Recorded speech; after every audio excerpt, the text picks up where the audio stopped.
كنت في السودان، مقيم في السودان. طبعا سوداني، سودان الأصل. طلعت من السودان عبر الصحراء بسيارات.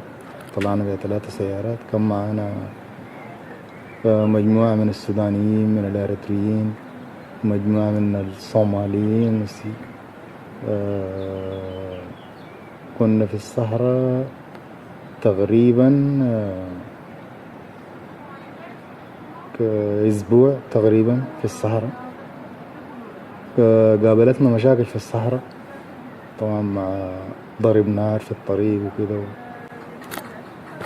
أخذوا مننا الجوالات وأخذوا مننا الفلوس اللي معانا.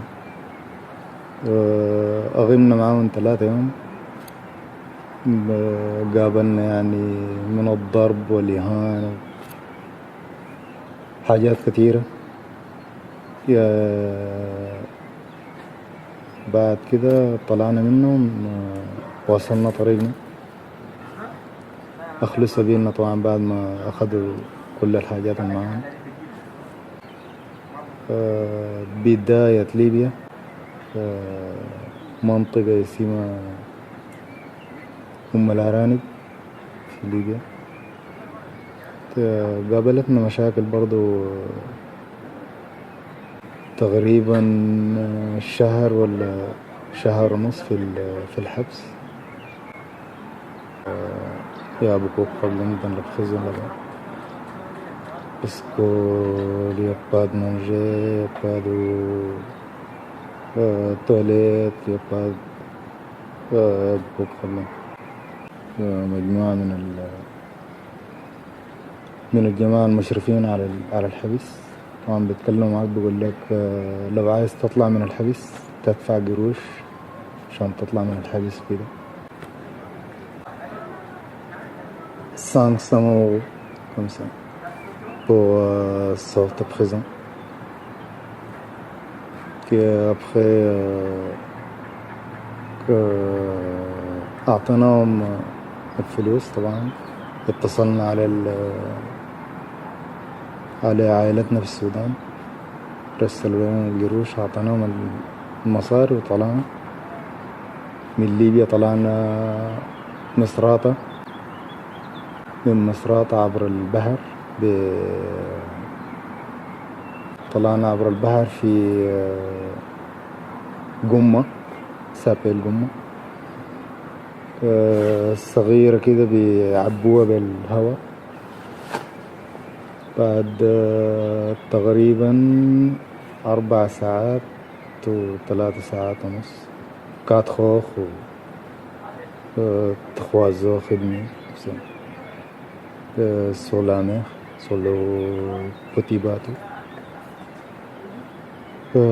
بعد 3 ساعات ونص 4 ساعات قابلتنا مجموعة من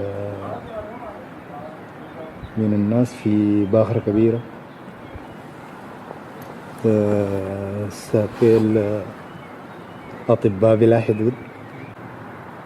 طبعا غزونا وأعطونا أكل أكلنا، وأعطونا الملابس حماية من البرد. عبرنا لحد إيطاليا تقريبا في الباتو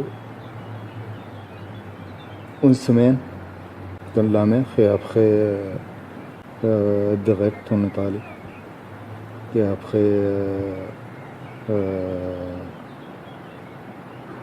à pied jusqu'à فانتيمي. وصلنا لحد فانتيميليا اللي هي الحدود بتاعت إيطاليا. غمنا في فانتيميليا في الصليب الأحمر تقريبا برضو une semaine en Ventimille. Et après je suis parti à pied encore sur la montagne, sur la route de train à côté de la mer, comme ça jusqu'à Marseille. Ça fait 5 jours à pied. Aussi la même position, il n'y a pas de manger encore, il n'y a pas de quelque chose dans la route. Après,